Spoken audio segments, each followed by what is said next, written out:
Whew, well, for this one, I can't really call it an RPG horror story, but it's something. Hey guys, welcome to this video. So, I wanted to tell another D&D story, and this one, it's been one I've been meaning to tell for a long time, but it's, as you can tell by the title, a pretty mixed thing. I mean, I even asked my wife if she'd like to be in this video, and she just got angry at me and said no. I wonder why she doesn't want to think about this story for some reason. I just stopped the recording. I literally was about to do another take. Why did you wait?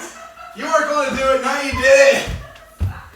And now to set the scene a bit, this was Out of the Abyss, so kind of a lethal campaign as it is, which is kind of unusual for me. Normally, I don't really go for player deaths. I'm not really a grindhouse DM, I've heard some people call it. Me, I have things being tough, and death has happened sometimes, but I'm definitely not out to kill my players. My idea is it's hard to really tell a coherent story if you're changing characters every few chapters, as has happened in some campaigns I've been in.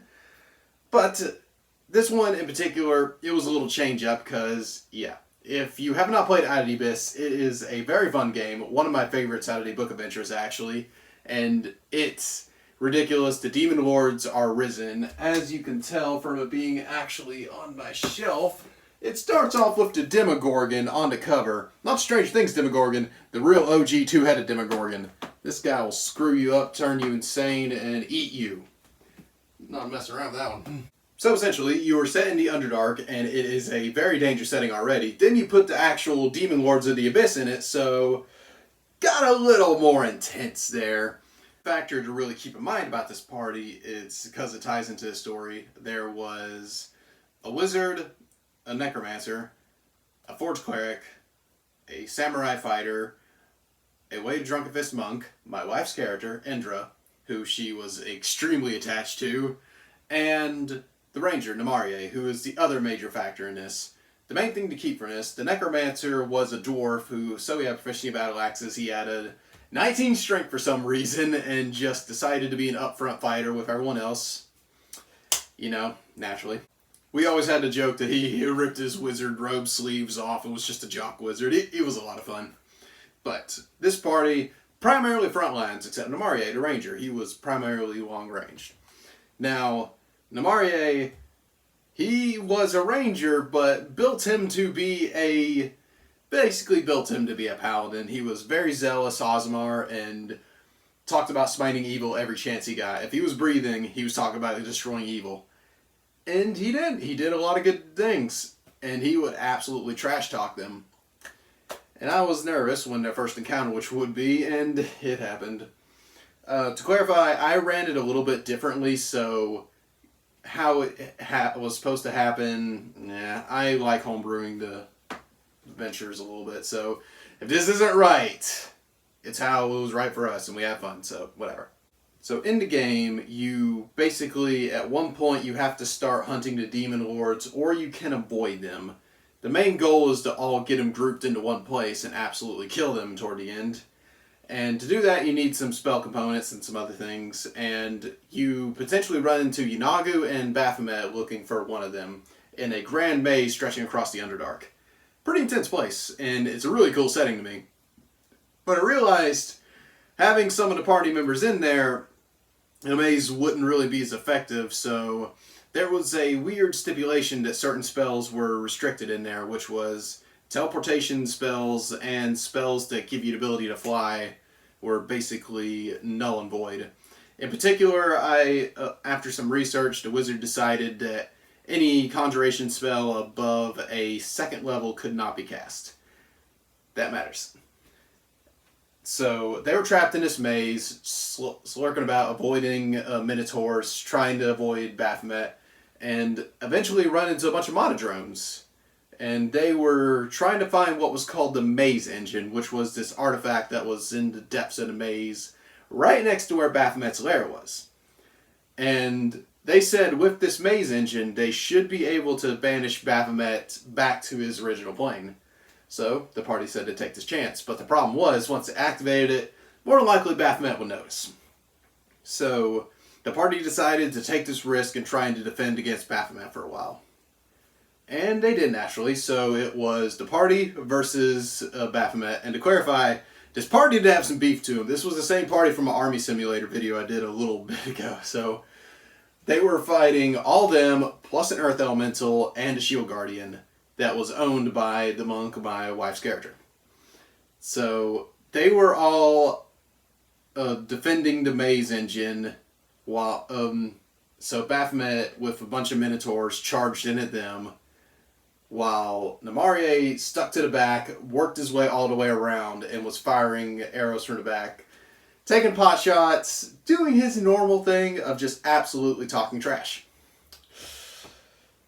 So, this is where things got bad. I'll explain how the maze engine worked and how it can actually banish Baphomet real quick. It's a random roll table, and a really cool one, in fact, that can do some absolutely insane things.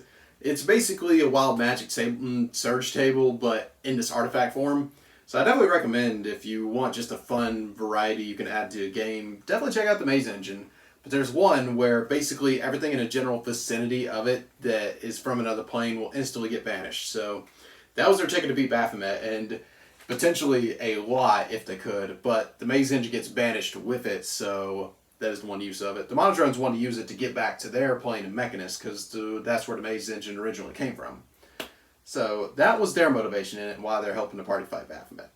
So what Baphomet did was he started to move away from the party. They were trying to keep him back, but at the end of his turn, moved away from him, then used the legendary action to go the rest of the way to Namarie with his Gore ability, which is a legendary action, where he can move up to his speed and make a Gore attack. So he was on him. Then when his turn wrapped back around, while the party was preoccupied, he cast Wall of Stone in the maze, closing off the entire party from just him and Namarie being the only ones on the other side of the maze. So he was still trash talking, but he was staring up at a over 30-foot tall being. I will now read to you some of the things Baphomet can do to somebody. Which, speaking of, this is what Baphomet looks like in the game. He looks freaking killer. I love him. So, Baphomet, the CR-23 creature, what he can do is he has the Reckless ability where he can have advantage on all his hits, but attacks against him or have advantage. But he didn't really care against someone who's a ranged fighter. He can make 3 attacks on his turn, and also he can make 3 legendary action hits with his Heart Cleaver weapon. Baphomet has a plus 17 to his hits, and with his Heart Cleaver it is 46 plus 10 slashing damage. Also, he has 3 legendary resistances, magic weapons, magic resistances. He has a charge attack. He also can cast Hunter's Mark on people, just for the sake of it.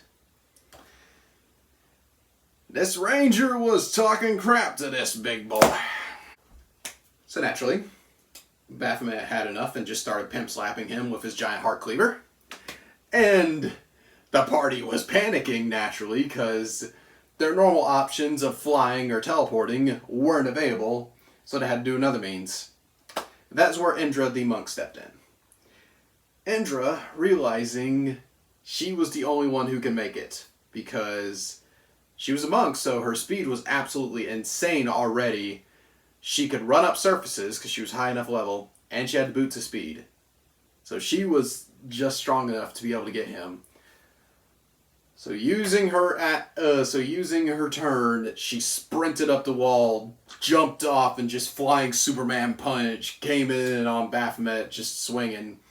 And she looked to Namarie like, "I got you. We can do this together." And then Namarie said to her, "Oh, cool, bye." And he misty stepped away. The one teleport spell that still worked in the maze, because it was a level 2 spell. So, my wife's character was left there with that same quite literally beefy boy and no one else to assist her. So Baphomet single targeted her and hit her 6 times in a row. regardless of your level, that all that damage is going to stack up very quick. And especially for the plus 17 to hit, unless you have some extra things to stop you, you're in trouble. And one of the main benefits of the dodge tank archetype is they can usually have a high enough AC to be able to avoid things. The plus 17 kind of eradicated that. So by the time the party made it, my wife's character only had 2 hit points left. And Baphomet, being the relentless demon lord he was, he went in for the kill. And he slammed a heart cleaver at her one more good time and just kept relenting until she failed all her death saves. While Namarie was chugging potions 60 foot away. I want this to be said, he did play in character, I'm not going to lie, so I don't blame him too hard for this.